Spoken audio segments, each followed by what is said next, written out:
the word, YouTube? It's your boy, Coach TDOT.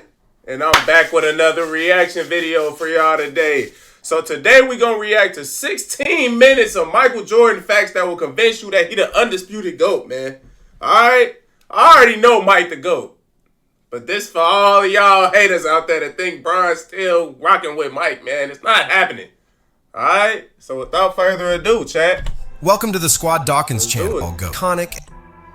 Michael Jordan's final game as a Chicago Bull was a legendary and iconic as his sidekick Scottie Pippen was dealing with back problems, and as a result, Jordan had to carry the Bulls. MJ scored 45 of the Bulls' 87 points in that championship clinching game. That means a 35-year-old Jordan in his final game with the Bulls scored 51.7% of his team's points. Since the NBA and ABA merger in 1976, that is the highest percentage in NBA Finals history. On the evening of October 25th in 1984, MJ's legacy almost ended before it started. The Bulls were playing their first regular season game of the year, and early in the game, Jordan went up for his first official NBA dunk attempt, and it ended up extremely ugly. The defender's leg is caught underneath him, resulting in an awkward and painful landing. Fortunately, after a few moments, young MJ was okay and continued to play in the game. But if that angle had just been slightly different on the landing, it could have resulted in a broken shooting arm or even damage to his neck.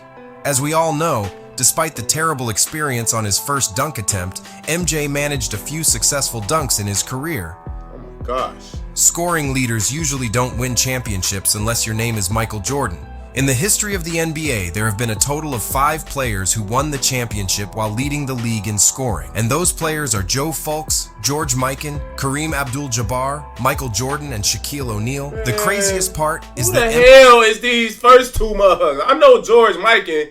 Who is this? To be mentioned in the conversation with Mike and Shaq and Kareem, G? Man, who is folks? MJ has done it more times than all other players of NBA history combined. Only 2 players in league history have averaged over 30 points and over 10 assists in a single NBA Finals series. These are the 2 players who continue to find themselves on their own list: Michael Jordan and LeBron James. MJ did it in 1991 against the Lakers, while LeBron did it twice, in 2017 and 2018 against the Warriors. Michael Jordan absolutely dominated his era, and no stat may better sum up the extent of his dominance than this one. From November of 1990 until his retirement in 1998, MJ never lost 3 games in a row. That's a streak of 632 games, which is easily the longest streak by a player in NBA history.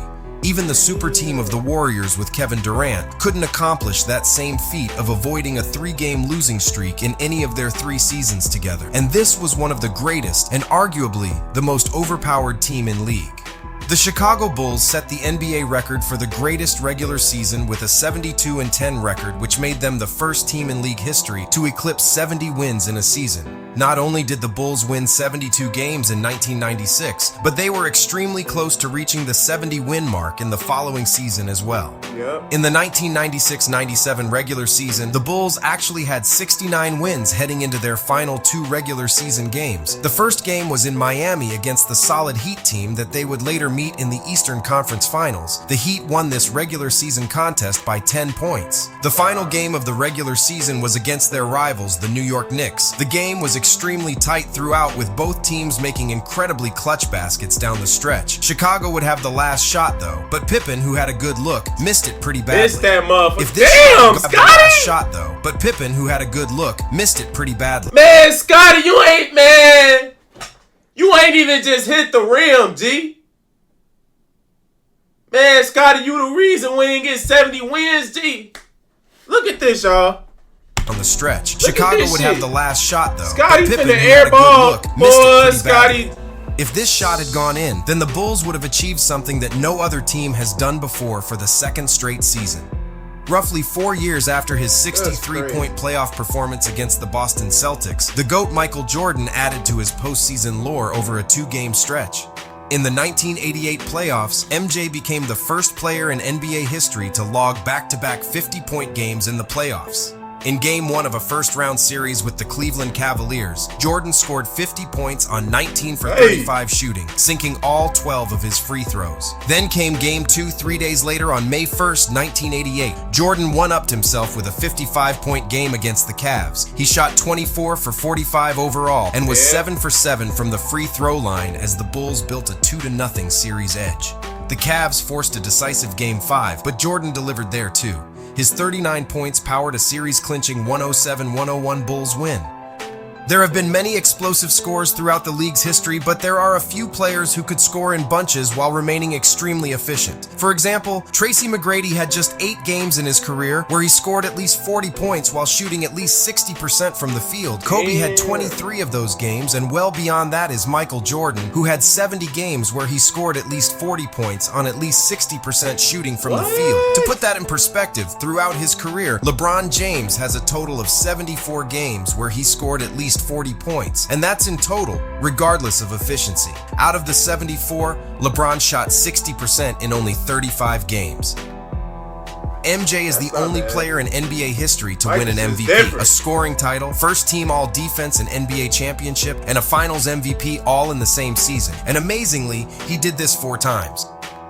Jordan is the player with the most combinations of scoring titles and all-defensive first-team honors with 9. He's also the only player to win the scoring title and the Defensive Player of the Year award in the same season. His 35-point scoring average is the highest for any Defensive Player of the Year winner. Jordan won the NBA championship and the scoring title in the same season 6 times, most by any player, and his 32.6 scoring average is the highest for any player in a championship. Hold on, let's see. Highest points per game for a Defensive Player of the Year. Okay. NBA record scoring title plus championship in the same season. Damn. And then NBA record for highest points per game in the championship season. Wow. Season. MJ is the only perimeter player in NBA history to average 30 points in a single season while shooting 50% from the field. And he did it 5 times.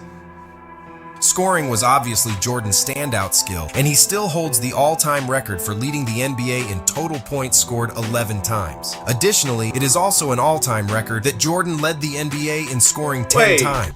What? Will, you only led the league in scoring 7 times? Chad, I could have sworn Will was leading the league in scoring every year. Who was scoring more points than Wilt back then, G? That's what I really want to know. Like George Gervin, folks? Most points, look at this. Most points leading the league in points per game. What? I mean, most seasons leading the league in points per game. That's crazy, G. I thought Wilt would have had like 9, 10, 11 seasons of that shit, man. Damn, Wilt. Also, an all-time record is Michael's career regular season scoring average of 30.12 points per game. He also holds the all-time playoff points per game record with 33.5 points per game. Damn, Luka averaged 32 in the playoffs.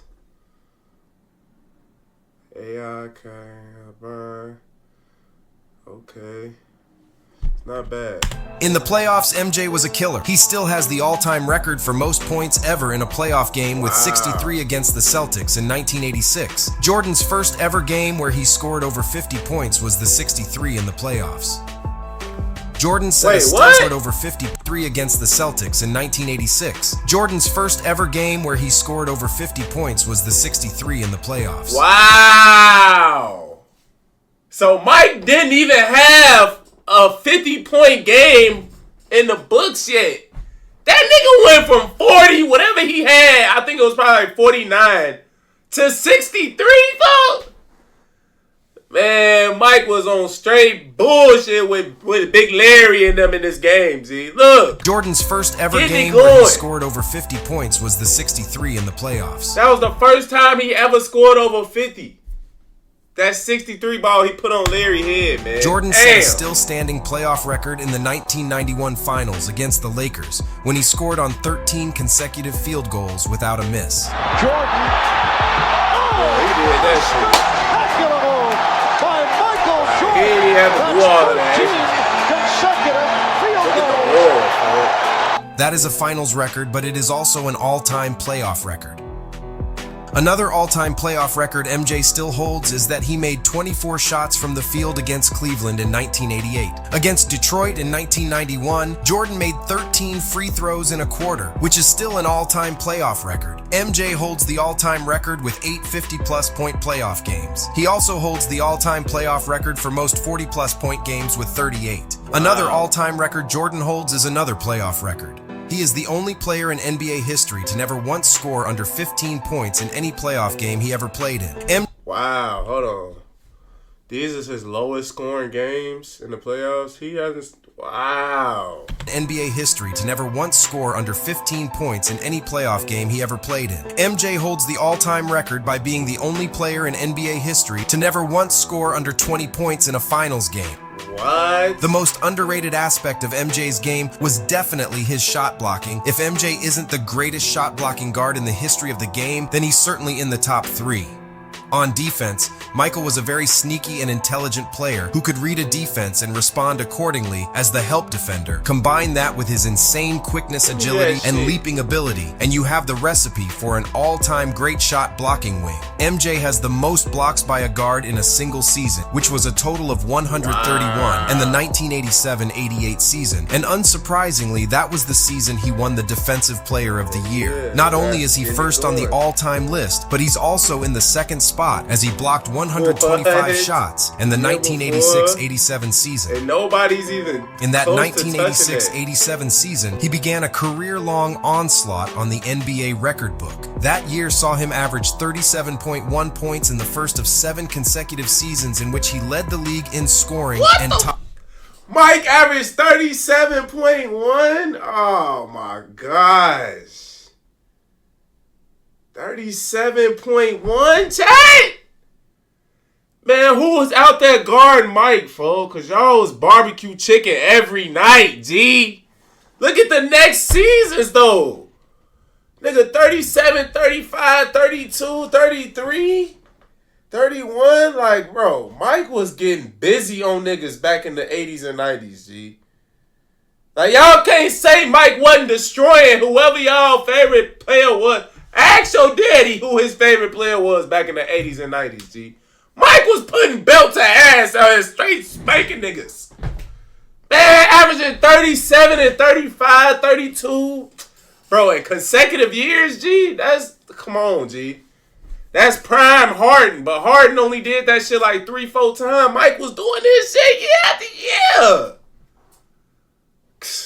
Topped 30 points per contest. Greatness right there, man. In the spring of 1989, Bulls coach Doug Collins moved Jordan to the point guard position, as the point guard Jordan had a streak where he had 7 straight triple-doubles and 10 triple-doubles in 11 games. Damn! Mike was getting it going, fuck. Look at all these games. Look, 1, 2, 3, 4, all trip dubs, getting it going on niggas. Then this game, the only reason he ain't get it this game because he ain't get more rebounds. G. He could have had like, what's this, 7, 8, 9, 10, 11 in a row. In the final 24 games as the point guard, Jordan averaged over 30 points, over 9 rebounds, and over 10 assists, all while being efficient on offense and dominant on defense. Wow. On the year, he was first in win shares, first in player efficiency rating, and first in plus minus.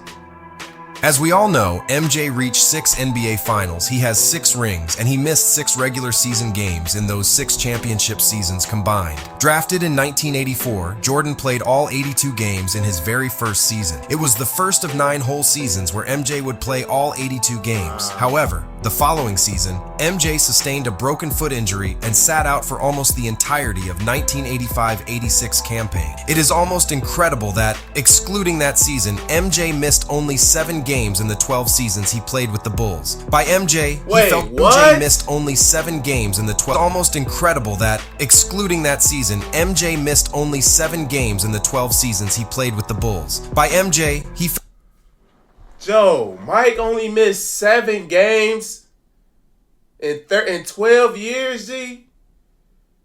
This a motherfucking real goon right here, for I don't know what to tell y'all. Like, that's straight savagery. What you mean he only missed 7 games?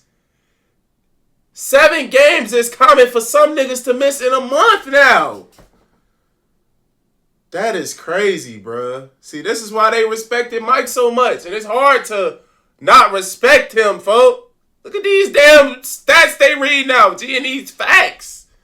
It's real goon, G. Felt an obligation to play every day. He felt an obligation to play every game. Yeah. I mean, he knew, not just for a television audience, but he knew, and every time he played, there were families, there were others who had saved their money, potentially scalped the ticket in those days, as they called it, to see Michael Jordan play. Jordan remains one of the most impressive athletes the NBA has ever seen. By reports, in North Carolina, he ran a 40-yard dash in an amazing 4.3 seconds. And I'll never forget this. His sophomore year, ran the 40-yard. Me and Coach Guthers and our trainer, Mark Carnes, we all three had hand stopwatches, so we're not professional timers by any means. But he crossed the line, and I looked, and I said, wow. I said, Coach Guthers, what'd you get? And he looked at me, and then Mark Davis said, I got 4.39. And Coach Guthers said, I got 4.38. And I said, I did too. And so I waited a couple of I said, Michael, we missed your start and made a mistake here. Come on, I need you to run it again. And he said, oh, too fast for you, huh? I'll never forget that. And he goes back to the line and runs it again. And all of us got below 4.4 as a sophomore. So he went from 6'4.5" to 6'6" and got faster. We all know MJ could leap out of the gym, but his speed was ridiculous too. He could run like Deion Sanders. Imagine Klay Thompson's frame combined with Allen Iverson's agility and Russell Westbrook's speed. He might not have been as big or as strong as LeBron James, but Jordan made up for that with elite quickness. Now add that to his 48 inches vertical leap and you have the most athletic player to ever play basketball. MJ's once-in-a-lifetime greatness could be seen as soon as he set foot on the court for the first time. In his rookie season, he took the league by storm, displaying his elite athleticism as he averaged 28.2 points, 6.5 rebounds, 5.9 assists, and 2.4 steals on 51.5% shooting. Damn, Mike couldn't shoot threes to save his life. Shit! Mike, you was shooting 17% from 3? Nigga, they was baiting. They was letting you shoot that bullshit. They just sitting back under the rim, basically, at that point, folks. 17%, Mike! You know, granted, Mike ain't, they ain't grow up with the 3 ball, but 17% is terrible, G. 0.4 steals on 51.5% shooting. He finished 3rd in scoring and 4th in steals, but for the Bulls specifically, his value was off the charts as he led his team in points, rebounds, assists, and steals. He's the only rookie in history who's ever done that. With Jordan at the wheel, the Bulls improved 11 wins over the previous season, and even Larry Bird said that he's never seen a player improve a team more than MJ did. Jordan wore number 12 for 1 game. On February 14th, 1990, Jordan scored 49 points wearing number 12 on a loss to the Magic. The only player in NBA history to score more points in a single game while wearing 12 is Hall of Famer George Yardley. Jordan's salary in 1995-96, Hall of Famer George Yardley. NBA history to score more points in a single game while wearing 12 is Hall of Famer George Yardley. Wow. Jordan's salary in 1995-96 was $3.85 million, which ranked 32nd in the NBA that season. Players with higher salaries that season included Benoit Benjamin, Brian Shaw, Danny Ferry, and Dale Davis. For his career, Jordan was 9 of 18 shooting in the playoffs on potential game-tying or go-ahead shots in the final 24 seconds of the 4th quarter or overtime. He was a perfect 3 of 3 on such shots in games when his team faced elimination and 4 of 7 when his team had an opportunity to clinch. By the end of his tenure with the Bulls, Jordan had developed into the game's best mid-range scorer. His final 2 seasons in Chicago, Jordan made 997 mid-range shots, over 250 more than any other player. In his final season with the Wizards, when he turned 40 years old, Jordan dunked 21 times. To put things into perspective, in his final season with the Lakers, the 37-years-old Kobe Bryant has dunked 4 times. MJ's title teams did not blow leads. In the 6 seasons they won the title, they were 42-0 in the playoffs and 210-5 in the regular season, when leading by 10 or more entering the 4th quarter.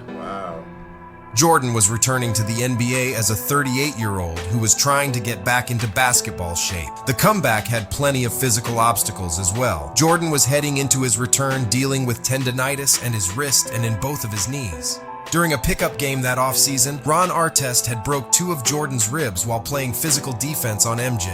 One day me and Michael was just like tussling hard. He wanted this position, I'm like, nah, you can't have this position. You know what I'm saying? So when I was trying to deny him and get his arm out the way, my elbow hit him in the ribs, and his ribs cracked. Jordan would also go on to have fluid drained from his knees multiple times throughout that year. Michael Jordan was joining a Wizards team who had finished the previous season with a 3rd worst record in the entire NBA at 19-63. Despite the fact that they were playing in a much weaker Eastern Conference, they also had the 2nd worst defense in the league in terms of opponents' points per game.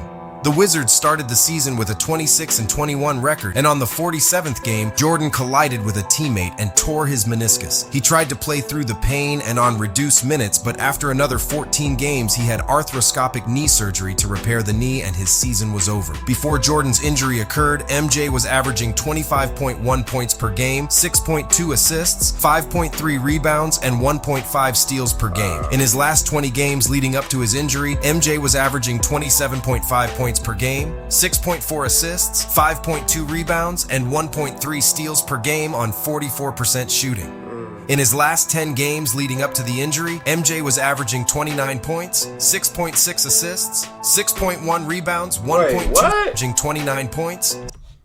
In his last 10 games leading up to the injury, MJ was averaging 29 points, 6.6 assists, 6.1 rebounds, 1.2 steals on 47% shooting. Also, before Jordan was injured, the Wizards were on a 47-win pace and were well in the playoff hunt.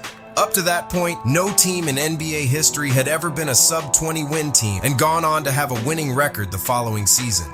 Aging MJ had the Wizards well on their way up until the meniscus happened. Not only did Jordan take one of the worst teams in the league and make them competitive, but had it not been for his knee injury, the Wizards would have had a legitimate shot at the 1st seed in the Eastern Conference. Jordan started the first 15 games of the 2002-2003 season coming off of the bench.